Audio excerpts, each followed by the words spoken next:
सान्ध्य पाठ्यक्रम आपको समस्त को स्वागत करुच्ची। आम पूर्व थर आलोचना करते 1971 एप्रिल मास नवज्योतिर संपादकीय संपर्क में। आज 1971 अगस्ट मासर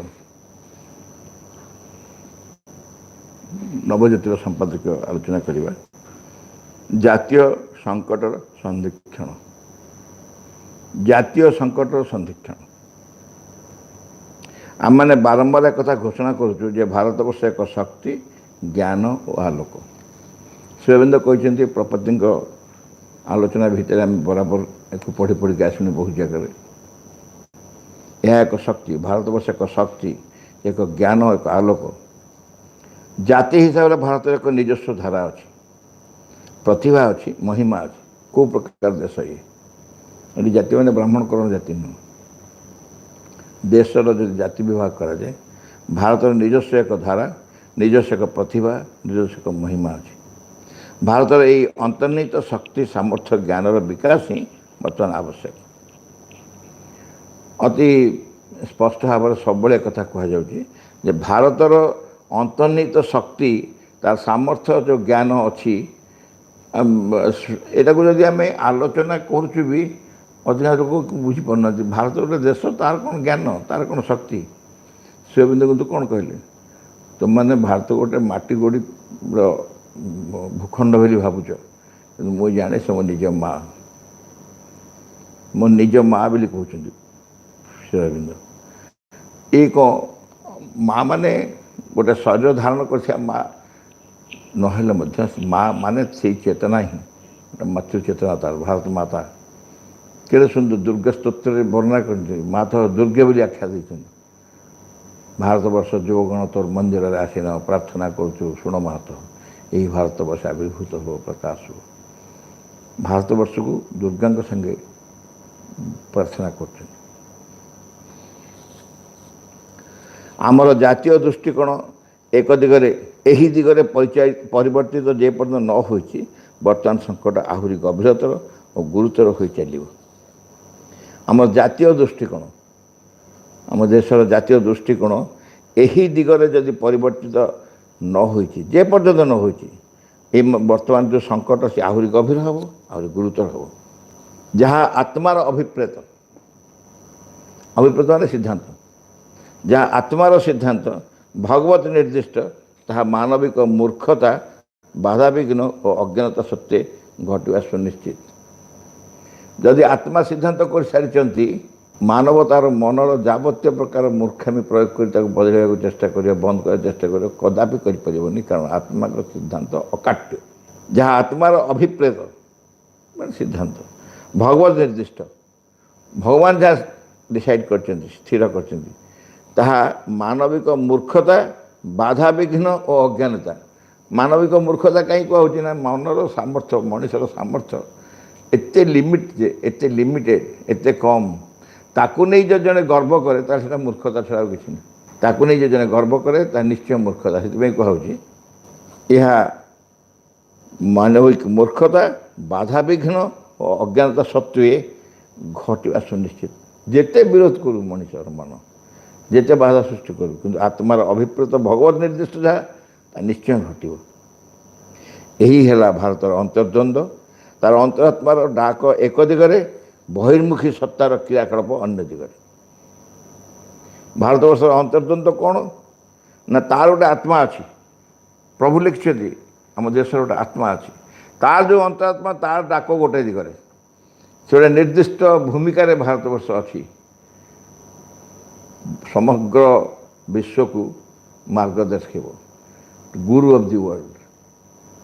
भारतवर्ष भविष्य समग्र पृथ्वी गुरु हम, तार निर्दिष्ट भूमिका अच्छी।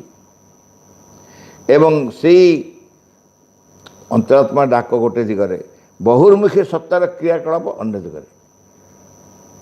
तार निजस्व डाक हूँ गोटे दिगरे अंतरात्मार, एवं बहिर्मुखी सत्तार क्रियाकलाप माने मन प्राण शरीर इत्यादि मनुष्य मान जहाँ जहाँ सब क्रियाकलाप बहिर्मुखी सत्ता, तार क्रियाकलाप अन्य दिगरे। आम जातीय सामर्थ्य है एक दिगरे, और नेतृत्व है अन्य दिगरे। ये केते स्पष्ट कर कहुई आम जातीय सामर्थ्य गोटे दिगरे भारतवर्ष सामर्थ्य जदि कलना करा जाए चिंता करा जाए विचार करा जाए असामान्य सामर्थ्य एवं से गोटे दिगरे कार्य कला बेले जो माने शासनकर्ता जो नेतृत्व नौकरी से आउ गोटे दिगरे से माने भारतर आत्मार सिद्धांत भारतवर्ष यही सामर्थ्य प्रति आज सचेतन नुहति दृष्टि भी दिखती से यह हूँ गोटे अनावश्यक कार्य भाई न्याचुराली ये गोटे द्वंद्व अंतरात्मा गोटे प्रकार दूसरी एवं नेतृत्व जे नौ आउ गोटे दिगरे भिन्न दिगरे यही संकट एक संधिक्षण आसी पहुँचुची यही संकट एक संधिक्षण आसी पहुँचुची जे पर्यंत भारत जातीय दृष्टि तार निरस्व प्रतिभा पर छिड़ा न हो भारतवर्ष जातीय दृष्टि समग्र सामग्रिक भाव में भारतवर्ष जो जातीय दृष्टि तार जो निजस्व प्रतिभा पर छिड़ा न हो निजस्व प्रतिभा पर तार भारतवर्ष जो प्रतिभा तापर छिड़ा न हो से पर्यंत तार अभ्युत्थान संभव नुहे से पर्यंत तार अभ्युत्थान संभव नुहे दुख विपद बराबर देश घेरी रही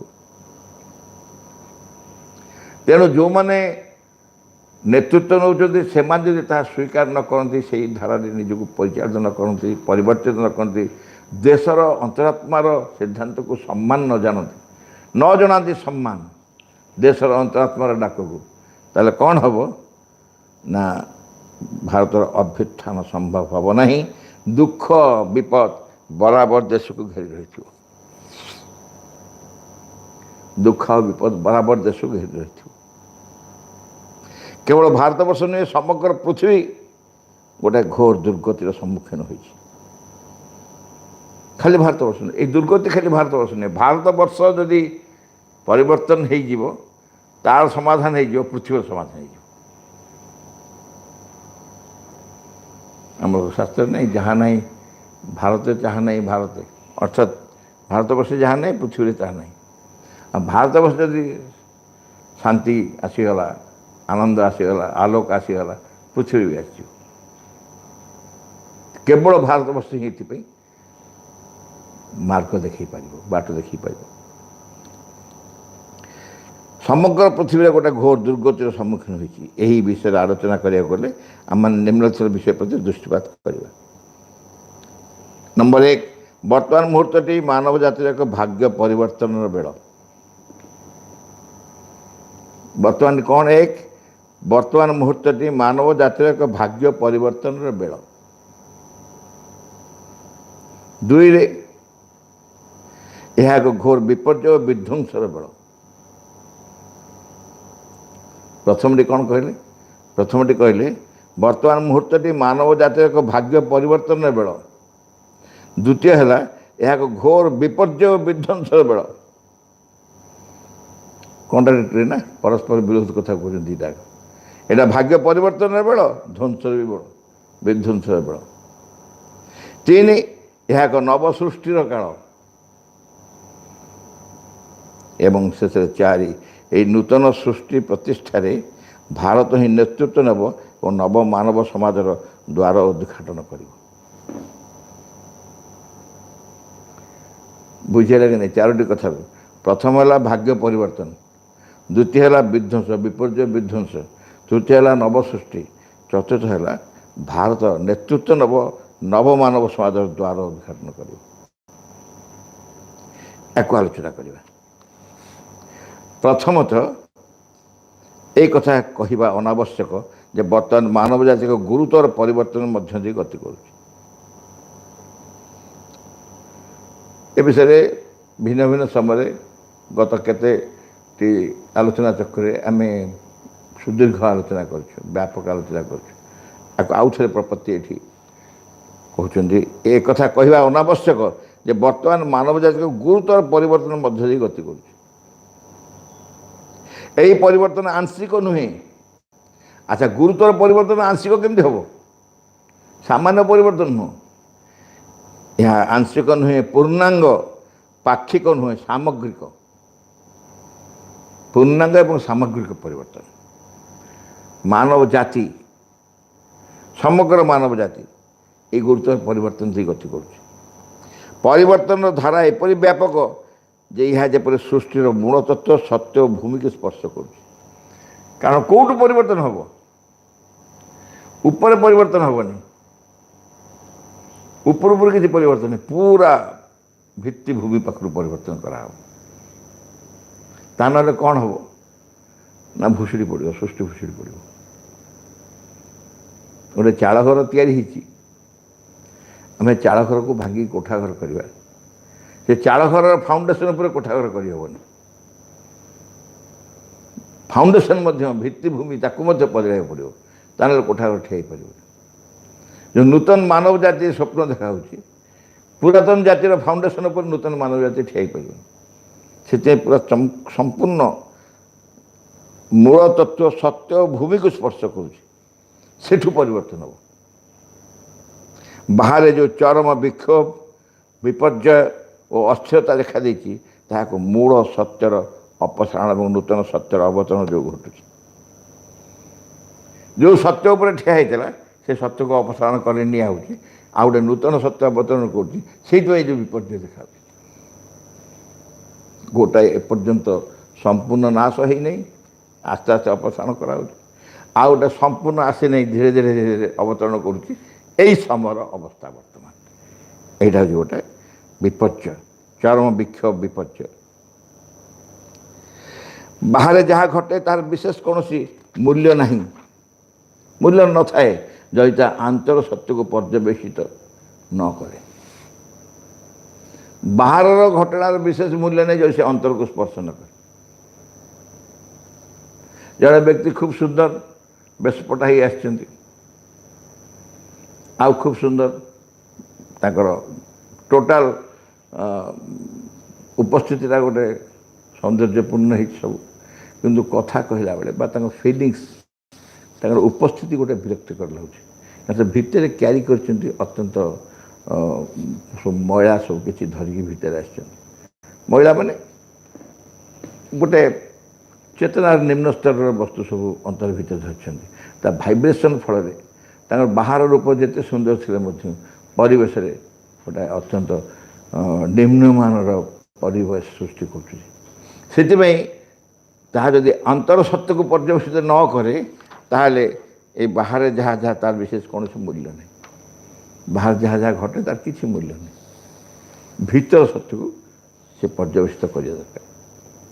ସୃଷ୍ଟିର ମୂଳରେ ଯେଉଁ ପରିବର୍ତ୍ତନ ହେଉଛି, ସୃଷ୍ଟିର ମୂଳରେ ଯେଉଁ ପରିବର୍ତ୍ତନ ହେଉଛି, ମାନବ ଚେତନାର ଯେଉଁ ପରିବର୍ତ୍ତନ ସମ୍ଭାବନା ଦେଖାଯାଇଛି ତାହା ଖୁବ୍ ବିଶାଳ, ଖୁବ୍ ଗଭୀର ଓ ସର୍ବାଙ୍ଗୀନ। ଏହି ଗୋଟାଏ କଥାକୁ ହିଁ ଭିନ୍ନ ଭିନ୍ନ ବାଟରେ ପ୍ରପତି ଉଲ୍ଲେଖ କରୁଛନ୍ତି।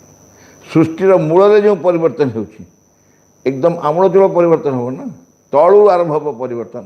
ସେ ମୂଳରେ ଯେଉଁ ପରିବର୍ତ୍ତନ ହେଉଛି, ମାନବ ଚେତନାରେ ଯେଉଁ ପରିବର୍ତ୍ତନ ସମ୍ଭାବନା ଦେଖାଦେଇଛି, ସେଠୁ ପରିବର୍ତ୍ତନ ହେଲା ବେଳକୁ ମାନବ ଚେତନାରେ ମଧ୍ୟ ପରିବର୍ତ୍ତନ ସମ୍ଭାବନା ଦେଖାଯାଉଛି। ନ୍ୟାଚୁରାଲି ସେ ଜାଗାରୁ ସବୁ ଚେଞ୍ଜ କଲାବେଳେ ସମଗ୍ର ମାନବ ଚେତନା ଉପରେ ତାର ପ୍ରଭାବ ପଡ଼ୁଛି ଏବଂ ତାର ମଧ୍ୟ ପରିବର୍ତ୍ତନ ସମ୍ଭାବନା ଦେଖାଦେଇଛି। ତା ଖୁବ୍ ବିଶାଳ, ଖୁବ୍ ଗଭୀର ଓ ସର୍ବାଙ୍ଗୀନ। ଖୁବ୍ ବିଶାଳ, ଖୁବ୍ ଗଭୀର ଓ ସର୍ବାଙ୍ଗୀନ। ସେଇଥିପାଇଁ ମାନବ ଜୀବନର ସକଳ ସ୍ତରରେ, ମାନବ ଜୀବନର ସକଳ ସ୍ତରରେ ଧର୍ମ, ନୈତିକତା, ସାହିତ୍ୟ, କଳା, ଶିଳ୍ପ, ଶିକ୍ଷା ଓ ମୂଲ୍ୟବୋଧ ତଥା ସଂସ୍କୃତିର କ୍ଷେତ୍ରରେ କଳ୍ପନାତୀତ ପରିବର୍ତ୍ତନ ଦେଖାଦେଇଛି। ସବୁ ବଦଳି ବଦଳି ଯାଉଛି ସମସ୍ତ କ୍ଷେତ୍ରରେ।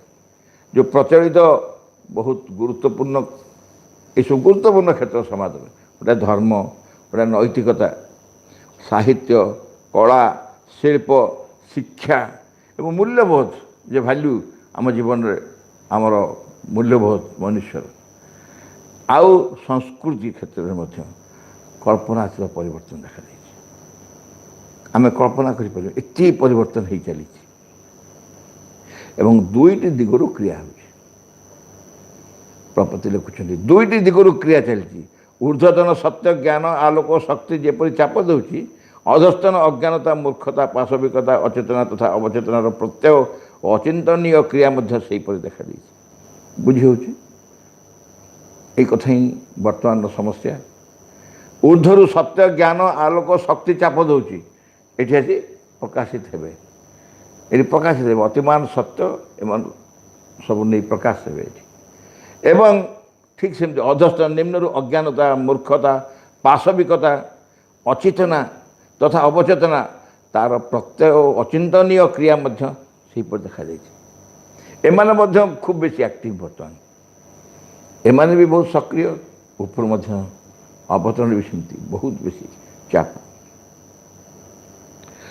ଅତିମାନସର ପ୍ରଖର ସୌର ରଶ୍ମି ଯେପରି ନିଶ୍ଚେତନାର ଗାଢ଼ତମ ଅନ୍ଧକାର ଉପରେ କ୍ରିୟା କରୁଛି। ଅତିମାନସର ଯେଉଁ ସୌର ରଶ୍ମି ସାଧାରଣ ସୂର୍ଯ୍ୟଙ୍କ ଠାରୁ ଅନେକ ଅଧିକ ଶକ୍ତିଶାଳୀ ସୂର୍ଯ୍ୟ ହେଲେ ଅତିମାନସ ସୂର୍ଯ୍ୟ ଯିଏ ବା ଅତିମାନସ ଯେଉଁ ଚେତନା, ତା'ର ସୌର ରଶ୍ମି ଯେପରି ନିଶ୍ଚେତନାର ଗାଢ଼ତମ ଅନ୍ଧକାର ଉପରେ କ୍ରିୟା କରୁଛି, ଯେଉଁଠି କେହି କେବେ ପ୍ରବେଶ କରିନାହାନ୍ତି, ଯେଉଁ ନାହିଁର ରାଜ୍ୟ ନିଶ୍ଚେତନା, ନଥିଙ୍ଗ ନଥିଙ୍ଗ ନଥିଙ୍ଗ, ସେ ନିଶ୍ଚେତନାର ରାଜ୍ୟ ଭିତରେ ସେଠି ଯାଇ କ୍ରିୟା କରୁଛି। ଅତିମାନସର ରଶ୍ମିମାଳା ଦିଶୁ ବା ନ ଦିଶୁ, ଅତିମାନସର ରଶ୍ମିମାଳା ଦିଶୁ ବା ନ ଦିଶୁ, ନିଶ୍ଚେତନାର ଘୋର ଅନ୍ଧକାର ପ୍ରାବଲ୍ୟ ଯେ ଦେଖାଦେଇଛି, ଏତେ ତିଳେ ସନ୍ଦେହ ନାହିଁ। ଏଇଟା ଆହୁରି ଇଣ୍ଟରେଷ୍ଟିଂ। କ'ଣ ଇଣ୍ଟରେଷ୍ଟିଂ? ଦୁଇଟା ଭିତରେ ତ ଲଢ଼େଇ, ନିଶ୍ଚେତନାକୁ ପରିବର୍ତ୍ତନ କରାହେଉଛି। ଅତିମାନସର ଚେତନା ପ୍ରବେଶ କରି ତାକୁ ପରିବର୍ତ୍ତନ କରୁଛନ୍ତି, କିନ୍ତୁ ଅତିମାନସର ଚେତନାର ଯେଉଁ ପରିବର୍ତ୍ତନ, ଅତିମାନସ ଯେଉଁ ତାଙ୍କର ଯେଉଁ ଶିଖା, ଯେଉଁ ରଶ୍ମି, ସେ ଆମକୁ ଦେଖାଯାଉନି। ରଶ୍ମିମାଳା, ଅତିମାନସର ରଶ୍ମିମାଳା, କି ଭାଷା ଦେଖନ୍ତୁ, ଅତିମାନସର ରଶ୍ମିମାଳା ଦିଶୁ ବା ନ ଦିଶୁ, ଆମକୁ ଦେଖାଯାଉ ନ ଯାଉ କିଛି ଆସିନି। ନିଶ୍ଚେତନାର ଘୋର ଅନ୍ଧକାର ପ୍ରାବଲ୍ୟ ଯେ ଦେଖାଦେଇଛି, ଏଥିରେ ତିଳେ ହେଲେ ସନ୍ଦେହ ନାହିଁ। ନିଶ୍ଚେତନାର ଘୋର ଅନ୍ଧକାର ତାର ପ୍ରାବଲ୍ୟ ଦେଖାଦେଇଛି, କାରଣ ସେଠି ଯେତେବେଳେ ଏମାନେ ପହଞ୍ଚିଛନ୍ତି, ଆଲୋକ ଯାଇ ପହଞ୍ଚି ନିଶ୍ଚେତନା ବିସ୍ଫୋଟ କଲା ଭଳିଆ କରୁଛି, ତାର ଅନ୍ଧକାର ସମସ୍ତେ ଦେଖାଦେଉଛି। ଅନ୍ଧକାର ଓ ଦୁଃଖ ଯେତେ ସତ୍ୟ ବୋଲି ବୋଧ ହୁଏ, ସୁଖ ଆନନ୍ଦ ଜ୍ୟୋତିର କ୍ରିୟା ପ୍ରଭାବ ସେତିକି ସାମୟିକ ବୋଲି ବୋଧ ହୁଏ। ବର୍ତ୍ତମାନ ଅନ୍ଧକାର ଆଉ ଦୁଃଖ ପ୍ରବଳ ଭାବରେ କ୍ରିୟା କରୁଛି, ଲାଗୁଛି ବୋଧହୁଏ ଏଇଟା ହିଁ ବୋଧହୁଏ ସତ୍ୟ ନା କ'ଣ, ଏଇଟା ସାମୟିକ ନୁହଁ, ସତ୍ୟ। କିନ୍ତୁ ସୁଖ ଆନନ୍ଦ ଜ୍ୟୋତି ଏହାର କ୍ରିୟା ବା ପ୍ରଭାବ এইটা ସାମୟିକ ଭଳିଆ ଲାଗୁଛି, କାରଣ ସେ ବହୁ ଶକ୍ତିଶାଳୀ ଅନ୍ଧକାର ବର୍ତ୍ତମାନ ତାର ସମସ୍ତ ଶକ୍ତି ପ୍ରୟୋଗ କରୁଛି। ତା ଆଗରେ ଆଲୋକ ସତ୍ୟ ଇତ୍ୟାଦି କ୍ଷୀଣ ହୋଇଯାଉଛନ୍ତି, ସାମୟିକ ଭଳିଆ ଲାଗୁଛନ୍ତି। ମନୁଷ୍ୟ ଅମୃତ ପିଆସୀ ହେଲେ ମଧ୍ୟ ମୃତ୍ୟୁର ଆୟତ୍ତରେ ରହିଛି। ଯଦିଓ ମନୁଷ୍ୟ ହେଉଛି ଅମୃତ ପିଆସୀ, ଅର୍ଥାତ୍ ଅମୃତକୁ ସେ ଖୋଜୁଛି, ତା ତୃଷ୍ଣା ଦୂର ହେବ ଅମୃତତ୍ୱ ପ୍ରାପ୍ତ ହେଲେ, ସେଇ ପିଆସୀ ସିଏ, ତଥାପି ଏପର୍ଯ୍ୟନ୍ତ ବି ସେ ମୃତ୍ୟୁର ଅଧୀନରେ ଅଛି, ମୃତ୍ୟୁର ଆୟତ୍ତରେ ଅଛି। ମୃତ୍ୟୁ ଉପରେ ଅମୃତର ବିଜୟ ହେବ, ଏହା ହେଉଛି ପରିବର୍ତ୍ତନର ଚରମ ସତ୍ୟ। ମୃତ୍ୟୁ ଉପରେ ଅମୃତର ବିଜୟ ହେବ, ଏହା ହେଉଛି ପରିବର୍ତ୍ତନ ଚରମ ସତ୍ୟ। এই ହେଉଛି ପରିବର୍ତ୍ତନ, ମୃତ୍ୟୁ ଉପରେ ଅମୃତତ୍ୱର ବିଜୟ। ସୁତରାଂ ଏହି ପରିବର୍ତ୍ତନ ଯେ କିପରି ବିକ୍ଷୋଭ ଅସ୍ଥିରତା ସୃଷ୍ଟି କରିବ, ଏହି ପରିବର୍ତ୍ତନ ଯେ କିପରି ବିକ୍ଷୋଭ ଅସ୍ଥିରତା ସୃଷ୍ଟି କରିବ, ତା ମାନବିକ ବୁଦ୍ଧି ଓ ବିଦ୍ୟାର ଅତୀତ। ଆମେ ଯେତେ ଆମର ଜ୍ଞାନ ପ୍ରୟୋଗ କରି ବୁଝିବାକୁ ଚେଷ୍ଟା କରିବୁ, ଯେତେ ବୁଦ୍ଧି ପ୍ରୟୋଗ କରି ଚେଷ୍ଟା କରିବୁ ବୁଝିବା ପାଇଁ, କେବେ ବୁଝିପାରିବୁନି ଏ ଯେଉଁ ଭୟଙ୍କର ବିକ୍ଷୋଭ ଅସ୍ଥିରତା ସୃଷ୍ଟି ହେବ, କାରଣ ତାର ଶକ୍ତି ବର୍ତ୍ତମାନ ବହୁତ ଅଧିକ ଭଳିଆ ଲାଗୁଛି। ପୁଣି ଦ୍ୱିତୀୟତଃ, ଏହା ବିଧ୍ୱଂସ ଗ୍ଲାନି ଓ ପ୍ରଳୟର କାଳ।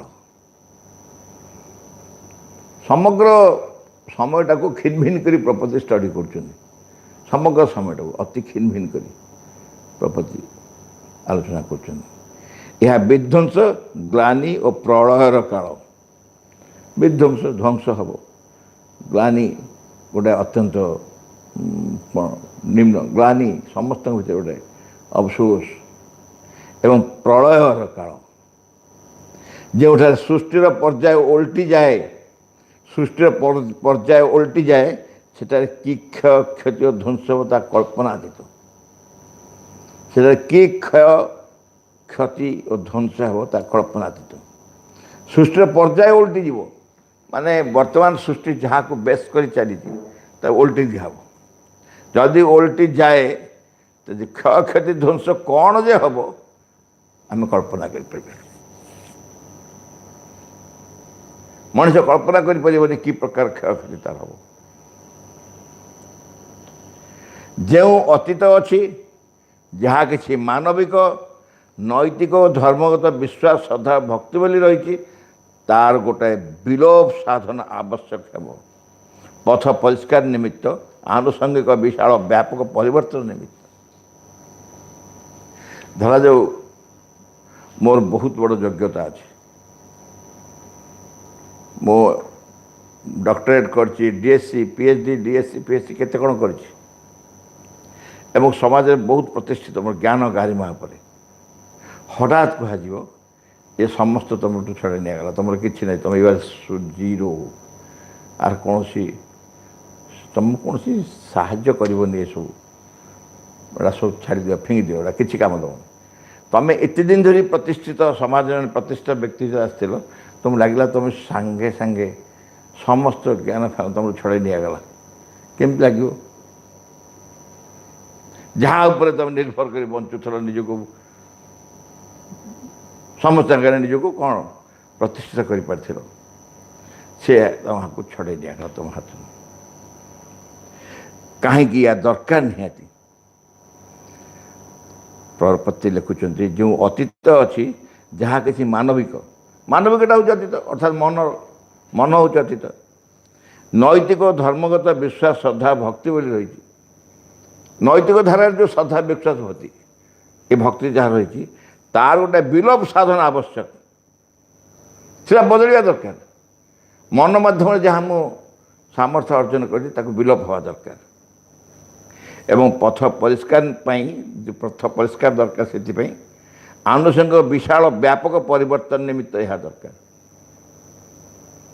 आनुषंगिक विशाल व्यापक परिवर्तन निमित्त मुझे कहली मोर समस्त योग्यता योग्यता छड़े दिज्व कि कारण गोटे व्यापक परिवर्तन दरकार पड़ी एगुड़ा किसी काम ना पुरातन धारा नैतिक फैतिक ये जहाँ सब था से सब मूल्य चलीगला यही ध्वंसर लीला उभय बाहिक और आंतरिक हम ये ध्वंसर लीला उभय बाहिक हम आंतरिक हम बाहर भी हम भीतर हम ध्वंसर लीला बाहर भी हम भीतर हम एपर हृदय भितर भीतर चेतना परिवर्तन चली चेतना भितर एवं बाहर प्रकाश बेश किसी द्वंद्व चली अंतर विध्वंसर अर्थ एक शून्यता अंतर जो विध्वंस हम गोटे शून्यता सृष्टि हम किछि नहीं रिक्ततार शून्यता रिक्ततार मनुष्य जीवन विषाक्त मूल्यहीन हो उठिब भितर जो विध्वंस हम ता भितर कौन हटिब ना एक शून्यता रिक्ततार मनुष्य जीवन विषाक्त और मूल्यहीन हो उठिब आम भीतर मनुष्य भितर से विषाक्त हम मूल्यहीन हो एवं गोटे शून्यता रिक्ततार भर्ती हो अत्यंत जमती तिक्त शुष्क ये गोटे हो बाह्य ध्वंसर अर्थ ये अंतर बाह्य ध्वंसर अर्थ मानविक राष्ट्रीय और प्राकृतिक हम मानविक राष्ट्रीय और प्राकृतिक बाह्य ध्वंस जातीयता भितर जो सब विभिन्न मानव गोष्ठी राष्ट्र देश नाम परिचित होता समस्त समय समय समय मनुष्य को बर्बरता पशुत आड़ टाणी नौ जातीयता भितर जो सब विभिन्न मानव गोष्ठी राष्ट्र देश नाम परिचित होता समय समय मनुष्य को बर्बरता और पशुत्व आड़ टाणी नौ कहीं केमती हो कारण परिवर्तन अवश्य भाव ये अवश्य भाव यह ही हम से सब राष्ट्रीय अहंकार और मिथ्यात्व और बर्बरता को नष्ट कर देख से सब राष्ट्रीय अहंकार और मिथ्यात्व को बर्बरता को नष्ट करदेବାକୁ ହେବ बृहत्तर उच्चतर मानव गोष्ठी प्रतिष्ठा निमित्त कहीं हम हम ना जदि आउ गोटे बृहत्तर मानव गोष्ठी प्रतिष्ठा हम तो से राष्ट्रीय अहंकार भांगा पड़ो राष्ट्रीय मिथ्यात्व बर्बरता को नष्ट करा पड़ो कारण बृहत्तर और उच्चतर मानव गोष्ठी यदि प्रतिष्ठा होगा दरकार एमाने एक्जिस्ट कले हेनी तेणु भांगा पड़ो आंतर्जातिकतार भित्ति हेब एक समृद्ध उद्बुद्ध मानव चेतना राष्ट्रीय कूटनीति अस्त्र शस्त्र रणझण बा बाहुबल नुहे एक देखिए तुम क्लेम कर बड़शाड़ी बहुत अस्त्र शस्त्र अच्छी ज्ञान गारिमा अच्छी ये सब नुह सुतरां दृश्यमान विध्वंस अनेक परिमाण युक्तियुक्त विधि निर्दिष्ट न्यायसंगत तेणु बाहर जो ध्वंस हम से बुझी हम बुझी हम जानी हम कहीं ध्वंस साधन हो अंतरटा बुझी हेनी अंतर विध्वंसटा हुए तो बुझी हेनी विध्वंसटा युक्तियुक्त लगे किंतु ये मनुष्य आश्रय नेब क्योंठी मनुष्य ये आश्रय नेब क्योंठी पुणी तृतीय प्रपत्ति लिखुंट यहीपरि विध्वंस विपर्यर काल ही नवसृष्टिर काल जेते जेते प्रकार अस्थिरता द्वंद्व गोटे आंदोलन विभिन्न प्रकार घटी अंधकार इत्यादि आसूँ सब बेले कहुच्छी ता पछे गोटे नवसृष्टि अच्छी नूतन सृष्टिर काल नूतन ज्ञान नूतन शक्ति और नूतन ज्योति पृथ्वी को आवृत कर रखी निजक प्रतिष्ठा करने निमित्त आप्राण चेष्टा कर पृथ्वी को आवृत कर रखी नूतन ज्ञान नूतन शक्ति और नूतन ज्योति पृथ्वी को आवृत कर रखी निजक प्रतिष्ठा करने निमित्त आप्राण चेष्टा कर पृथ्वी भितर एत घन घटा से बाहर जाइए से चेतना अपेक्षा कर प्रवेश कर प्रतिष्ठा हो जो मैंने कौन उपाय नूतन ज्योति शक्ति और ज्ञान आश्रय नहीं पारे अंततः यार सपक्ष रही से आघात प्रतिघात पाइले विशेष क्षत विक्षत हे नहीं आश्रयहीन हे नहीं तेणु उपाय कौन जो मैंने कौन उपाय नूतन ज्योति शक्ति और ज्ञान आश्रय ने आम जदि से नूतन शक्ति नूतन ज्योति एवं नूतन ज्ञान आश्रय नबू जेकोसी उपाय हो पछके ताले आमे तार सपक्ष रहिबु एवं जेते आघात प्रतिघात हेले मध्य विशेष क्षत विक्षत हबानी बा आश्रयहीन हबानी आश्रयहीन माने कौन सेल्टर नहीं सेमती नुह आमको आश्रय मिल भगवत आश्रय माँ का आश्रय मिल यही नूतन ज्योति और शक्तिर सहायता ग्रहण करने व्यक्तिर आंतरचेतना उपरे विकास धारा और निर्दिष्ट मनोभाव उपर निर्भर करिवो यही नूतन ज्योति और शक्तिर सहायता ग्रहण करने व्यक्तिर आंतरचेतना उपरे विकास धारा और निर्दिष्ट मनोभाव उपर निर्भर करिवो सबू कथार सल्यूशन दिया क्या निर्भर करिवो जो नूतन ज्योति और शक्ति सहायता ग्रहण करिवो ताहा करने व्यक्तिर आंतरचेतना उपर निर्भर करिवो व्यक्ति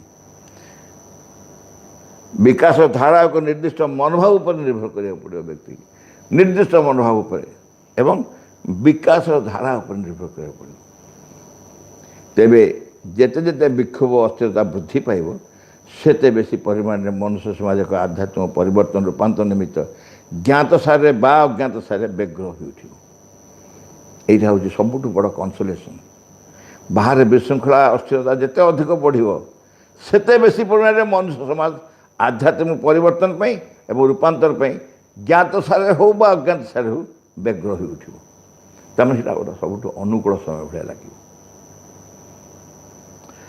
आम आज ये रखा यहाँ टी अपेक्षा कर बड़ अच्छी पुणी पर आलोचना शेष करवा प्रार्थना विघ्न विनाशन हे भगवान जय हो तुम आम मान अंतरे किछे जपरी तुम कार्य विघ्न न घटाए किछे जपरी तुम आविर्भाव विलंब न घटाए सकल विषय सकल मुहूर्त पूर्ण हो तुम इच्छा तुम सम्मुखें छिड़ा हो आम मैंने तुम इच्छा ही आम मान मध्य आम मान सत्तार प्रत्येक अंगरे प्रत्येक कर्म उच्चतम चूड़ारू तुच्छतम प्रत्येक कोशरे पूर्ण हो तुम आम मान निष्ठा हो जपरी सर्वांगीन चिरंतन आम मैंने अन्य सबकि परिहार कर चाहूँ संपूर्ण रूपे तुम प्रभाव अधीन रही आमने केवे जपरी न भूलु तुम निकटरे गभीर भाव में निबिड़ भाव में कृतज्ञ ही रह प्रति मुहूर्त तुम आम मान जो अपूर्व संपद सब दान कर जाऊछ से सबूर किसी जपरी आम मैंने अपचय न करूँ आम मान प्रत्येक अंग जपरी तुम कार्य सहज रहे से सब जपरी प्रस्तुत हो उठुं तुम सिद्धि सकाशे परम सिद्धिकर्ता हे भगवान जय हो तुम विजय दियो आम मान ज्वलंत सक्रिय चरम अटल विश्वास In the name of the mother, for the sake of the mother, by the power of the mother, with the strength of the mother, to all adverse, harmful being or force, I order to quit this place at once and forever.